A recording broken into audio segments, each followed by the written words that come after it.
alaikum wa rahmatullahi wa barakatuh. Je suis Mohamed Kadami, dirigeant du Front pour la restauration de l'unité et la démocratie. Je voudrais aujourd'hui vous parler de la situation à Djibouti. Évoquer la nature réelle du pouvoir de Djibouti et vous présenter les objectifs du mouvement de résistance de FRUD qui lutte pour les libertés que j'ai l'honneur de présider. Mais avant tout, je voudrais ici présenter mes sincères condoléances aux familles de soldats qui sont tombés à Galoptissan le 7 octobre et un prompt rétablissement pour les personnes blessées. Vous n'êtes pas sans savoir que derrière l'importance géopolitique et géostratégique de Djibouti, la population djiboutienne d'à peine 1 million de personnes subit depuis 45 ans une dictature implacable qui génère la pauvreté, la répression et la marginalisation des communautés entières. Djibouti est mal parti, comme dirait René Dumont. Dès l'accession de l'indépendance, l'État djiboutien a été érigé en une dictature tribale. Hassan Gouled a confisqué le pouvoir et a précipité le pays dans une profonde crise politique. La communauté afar a été la première victime, brutalement écartée et exclue de toutes les sphères de l'État, tandis que les membres du clan présidentiel ont trusté tous les postes importants. Ismaël Omar Guelleh, qui s'occupait de la sécurité pendant cette période, succède à son oncle Gouled en 1999. Et dès 2010, il fait modifier la constitution et s'est ouvert la voie à une présidence à vie. Chaque fois que les élections ont été pluripartites, le régime a été battu par l'opposition, mais il a toujours usé de fraudes massives. C'est ainsi qu'Ismaël Omar Guelleh a brigué un 5e mandat en avril 2021 en usant du même procédé. Cela nous a conduit à l'échec de la création d'un État de droit et d'un État national. Car en 45 ans, la création d'un État national reste inaboutie. Les dirigeants ont choisi de privilégier les clans au détriment de l'État. Cela a empêché de créer une armée et une police nationale. C'est pourquoi les résistants du FRUD remettent en cause le monopole de la violence de l'État clanique, qui a marginalisé des communautés comme les Afars et des régions importantes.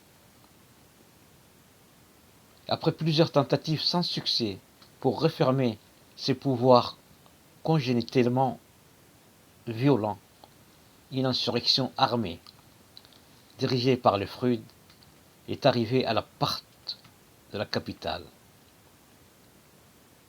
Le régime de Djibouti a été sauvé in extremis en février 1992 par l'interposition des troupes françaises. Mais c'est quoi l'origine et les objectifs du Front pour la restauration de l'unité et la démocratie? Le FRUD, créé en août 1991, est un continuum historique des mouvements démocratiques comme le MPL, FDLD, UMD, etc., qui ont lutté pour l'indépendance et ensuite pour la démocratie et la justice sociale du peuple de Djibouti. Le FRUD est en quelque sorte l'émanation et le fruit des luttes populaires multiformes pour les libertés et la démocratie. Il s'est inscrit dès le début de sa création, il y a 31 ans, dans un mouvement d'émancipation des peuples, avec une volonté radicale de changement à Djibouti. Le Freud s'est levé contre les injustices et les violations des droits humains. Et par ses sacrifices, il a permis les premiers balbutiements de la démocratie en permettant l'adoption de la loi fondamentale en 1992, c'est-à-dire 15 ans après l'indépendance et l'instauration du multipartisme, même s'il est du façade. C'est la plus ancienne organisation politique d'opposition qui inscrit sa politique en tenant compte de la dimension stratégique de Djibouti et des enjeux liés à la région de la Corne d'Afrique et à la géostratégie proche orientale. Dès sa création, le Freud s'est illustré dans la défense scrupuleuse des droits humains. Il n'a jamais touché à un cheveu d'un civil. Il a toujours bien traité les prisonniers de guerre. D'ailleurs, la Croix-Rouge internationale ainsi que les anciens prisonniers ont témoigné dans ce sens, qu'ils ont été bien nourris, bien traités et bien soignés. Et le dernier prisonnier qui a été libéré, Ghouled Mahmoud, en février 2018, pourtant proche du président de la République, a affirmé à des émissaires des Nations Unies qu'il a été bien traité. Le Freud apporte un soin particulier aux populations civiles. C'est ainsi qu'il, lorsqu'il peut, apporte les premiers soins aux populations des régions soumises à la loi des militaires et qui sont sous blocus économique et sanitaire. Ces régions du nord et du sud-ouest sont interdites aux ONG comme Médecins sans frontières. Mais savez-vous comment le régime de Guelleh traite les prisonniers politiques ou encore les familles des combattants des Freud qu'il emprisonne autour des bras? Les personnes qui ont été échangées contre Ghouled Mahmoud, emprisonnés à cause de leur lien de parenté avec les combattants de Freud, ont été torturées. Certains en ont gardé des séquelles. Même un de ces prisonniers qui a été libéré se retrouve aujourd'hui à Gabot. Le régime traite les personnes emprisonnées d'une manière inhumaine et sauvage. Elles sont systématiquement torturées. Personne n'est épargné. Ni les enfants oromos, ni les femmes somalies, ni les civils afars, ni les prisonniers politiques. Ils ont tous été torturés et ont subi des traitements inhumains et dégradants. Et cela continue en toute impunité. C'est la raison pour laquelle le chef de l'État refuse la venue du haut-commissaire de la Commission des droits de l'homme des Nations Unies pour la torture. Car la torture n'est pas une bavure, c'est une orientation politique du chef de l'État qui a bâti son pouvoir sur la répression des affaires des Gadaboursi et de tous les opposants. C'est l'homme qui a ordonné d'achever les blessés de guerre de Freud, de tuer les hommes valides d'Afar et de violer les filles Afar. Plusieurs prisonniers sont morts suite à des tortures. Vous savez le sort réservé à Mohamed Ahmed Jabha en 2017, le martyr qui a subi le calvaire. Plus récemment, Farah Loubak et Omar Daoud Omar, tous ont été torturés et sont morts de suite des tortures en 2022.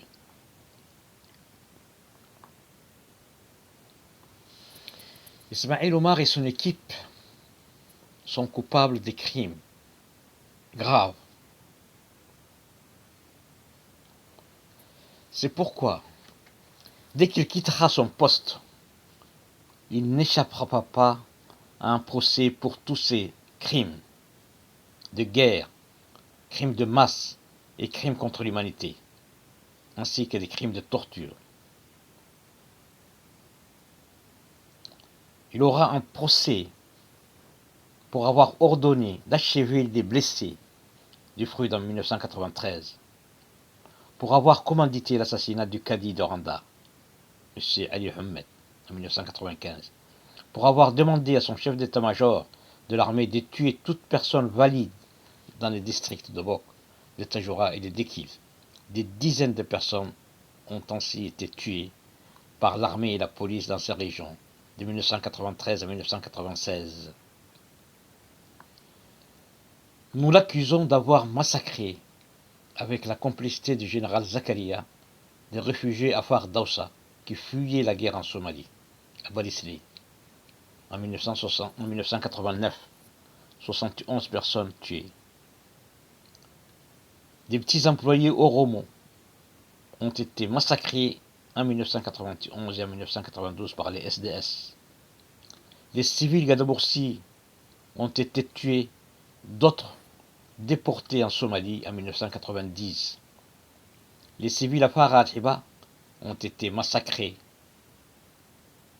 le 18 décembre 1991 en pleine capitale, 59 morts et plus de 100 blessés. Il y a eu des massacres aussi des civils Afar à Yoboki, à Gagadé, à Asagaila, à Airi, au Dai, à Dadato, à Obok, et des civils Issa Yonis Moussa le 15 décembre 2015 à Bouldoro, 70 tués et 150 blessés parce qu'ils voulaient organiser une cérémonie religieuse. Nous accusons Ismaël Omar Guelleh d'avoir ordonné les viols de femmes Afar au nord et au sud-ouest. Malgré deux accords de paix signés avec le Fruit en 1994 et 2001, le régime de Djibouti n'a permis ni l'instauration de la paix, ni la promotion de la démocratie. Il s'acharne toujours à aggraver les causes de la guerre. Et la répression contre les civils, notamment ceux accusés de proximité avec le Fruit, continue. 6 notables Afar viennent d'être arrêtés à Garabtissan. Il s'agit de Badoul Gohar, Mohamed Issé, Ahadou Hamadou, Cheikho Borito, Borito Youssouf, Badoul Youssouf. Et en pleine capitale, la police, sur ordre du président de la République, a massacré le 1er et le 2 août 2021 et en mai 2022 des civils Afar à Warabale, au PK12, à Al-Hiba, bilan 16 morts et une centaine de blessés. Certaines personnes ont été brûlées dans leurs maisons, incendiées par des policiers en civil. Aujourd'hui, dans ce pays, le problème n'est pas les opposants dont les actions sont criminalisées, dont les partis politiques sont à la merci des déshydratats des forces de répression. N'est pas le Fruit, ni ce combattant, ni ses dirigeants, poursuivis pour terrorisme. Le problème, c'est IOG, sa famille et ses conseillers. Le Fruit est plutôt une solution pour ce petit pays. Il fait partie intégrante de solutions pour la sortie des crises à Djibouti et un acteur incontournable pour la transition politique et démocratique à Djibouti. Ce n'est pas la loi Guelleh, approuvée par le Parlement de Djibouti et promulguée le 13 octobre 2022, qui déclare le mouvement du Fruit dit armé terroriste, qui changera quoi que ce soit à cette réalité. C'est un cauteur sur une jambe en bois. Les Fruits désignés comme organisation terroriste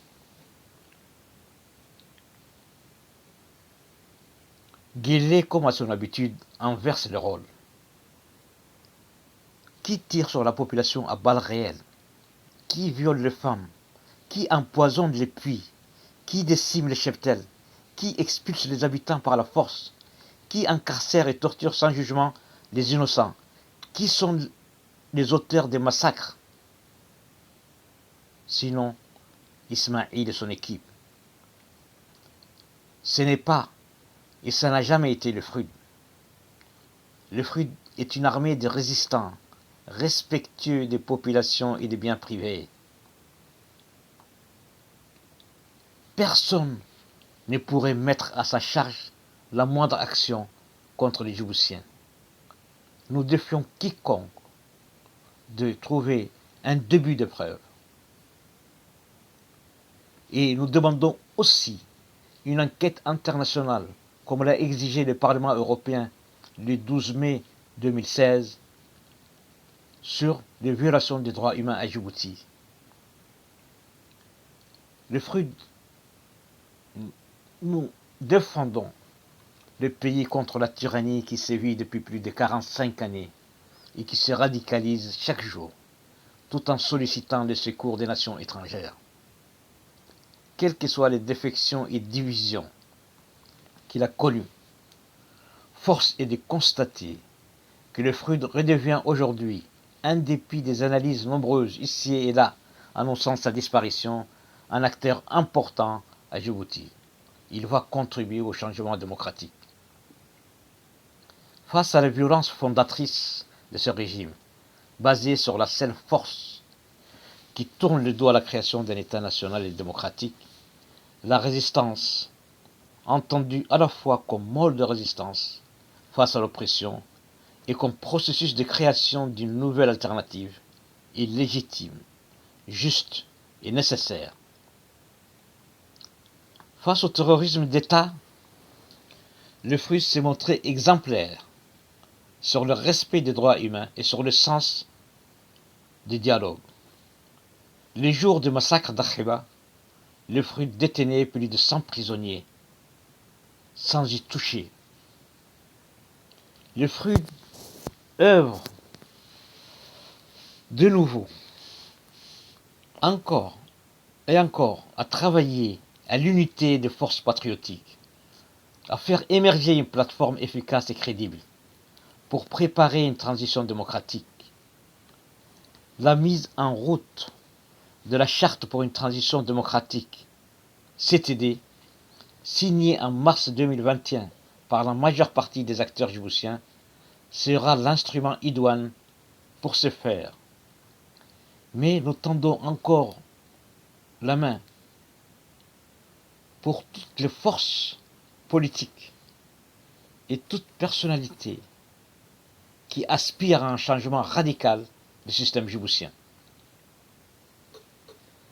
Nous proposons au peuple djiboutien une alternance démocratique qui s'articule autour des axes fondamentaux suivants.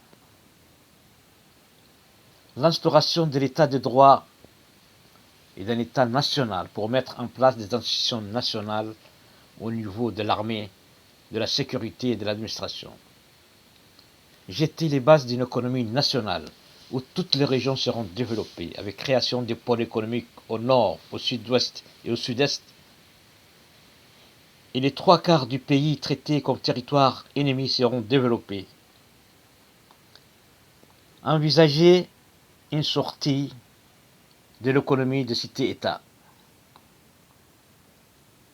Promouvoir la justice sociale et garantir la gratuité de l'éducation et la santé pour tous.